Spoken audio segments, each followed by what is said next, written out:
Today we're talking about RoboWarrior on the NES, a game that shares some DNA with Bomberman and is tied directly to Blaster Master. In fact, RoboWarrior feels like where the Venn diagram of those two games overlap, and even has a narrative connection that makes it a part of the Blaster Master universe, despite RoboWarrior being developed by Hudson Soft and Blaster Master being a Sunsoft property.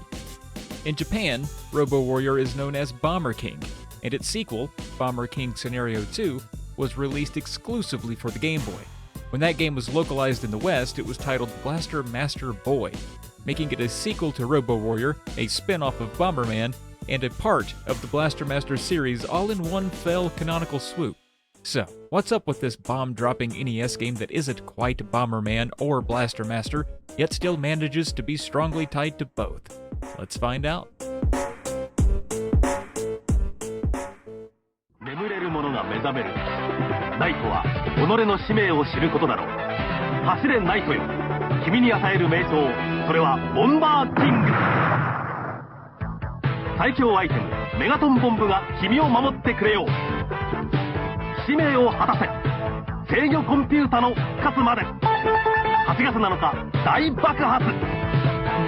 グレートキャラバン会場で、俺たちとナイトに会えるぞ。By Adam.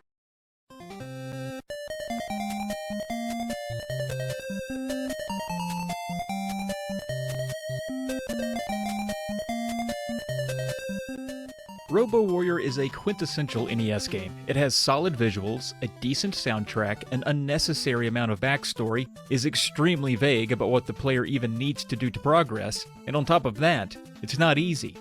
You play as Zed, a highly respected RoboWarrior whose combined human and cyborg characteristics are said to make him the ultimate soldier. He has the ultra-fast reactions of a computer and the bravery of a man.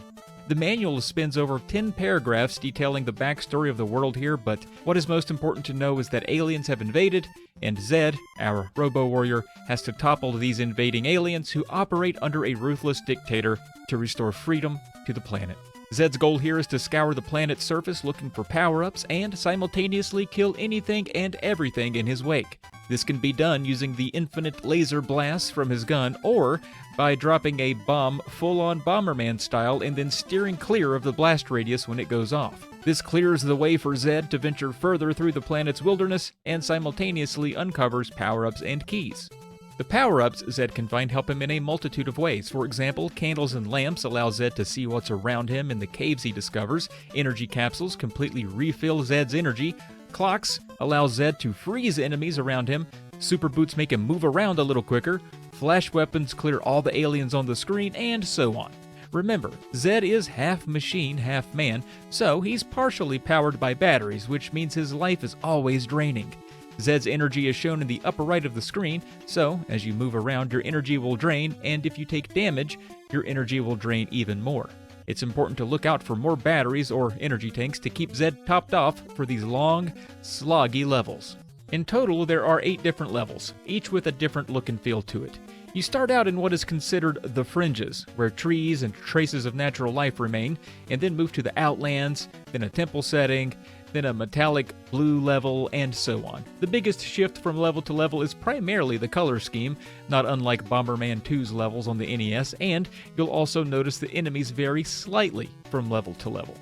When blasting through the first level, you'll eventually realize that the environment repeats itself over and over, and that's because you didn't find the chalice.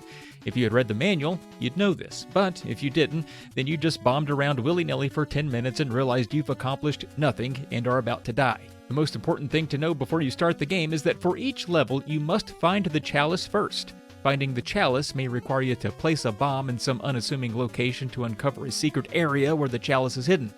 After you have the chalice, the level will stop looping, and now you have to find the key in order to exit the level altogether, and to do that, you just continue to bomb everything until you find the key.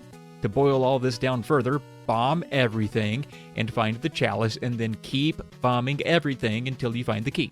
This sounds simple in concept, but in practice can be quite tedious. Once again, this is basically the original Bomberman in playstyle with the openness of the top-down parts of Blaster Master.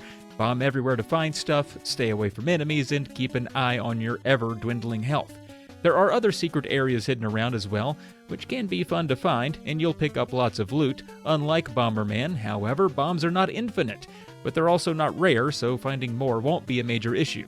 The difficulty stems from Zed's limited and always dwindling energy that has to be maintained while you sweep large levels for 2 hidden secrets that secure your exit. Most enemies are easy to kill, although some can quickly devour you like piranhas if you're not positioned to take them out immediately. Due to the way the game is structured, it can be difficult to feel like you've had any momentum in the game.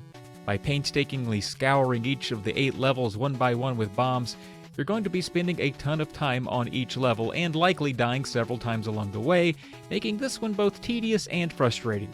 Roadblocks, like this wall where you have to find the exact area to bomb 5 times in order to progress, halts momentum and makes the experience tedious just for the sake of prolonging a level. One neat thing about it is after you find the exit for a level, you're taken to a shop where you can use the medals you've collected to spend them on power-ups. And after each level, the game allows you to continue there the next time you fire up the game. So the good news is, you don't have to tackle this open-ended monstrosity all in one go. So in that sense, there are infinite continues so long as your game's battery still works, and it's a good thing NES batteries tend to last longer than our Heroes does. I tend to think of RoboWarrior as a visually enticing game. It just looks fun, probably because of the similarity to Bomberman and Blaster Master. The controls are tight, and blowing things up with bombs is always fun, but it's one of those games that requires a ton of trial and error to figure out where you're supposed to go. It's not like you're solving a puzzle each level, you're just literally making guesses as to where things are, with the hopes you find the thing you need before you die. Just like Bomberman.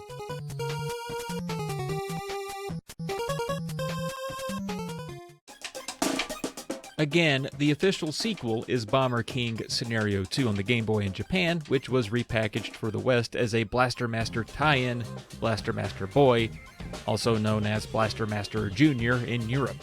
It's a zoomed-in, watered-down version of RoboWarrior, which just so happens to be a lot like the overhead portions of Blaster Master. Well, that's going to do it for RoboWarrior on the NES. As always, when in doubt, just blow everything up, and thanks for watching.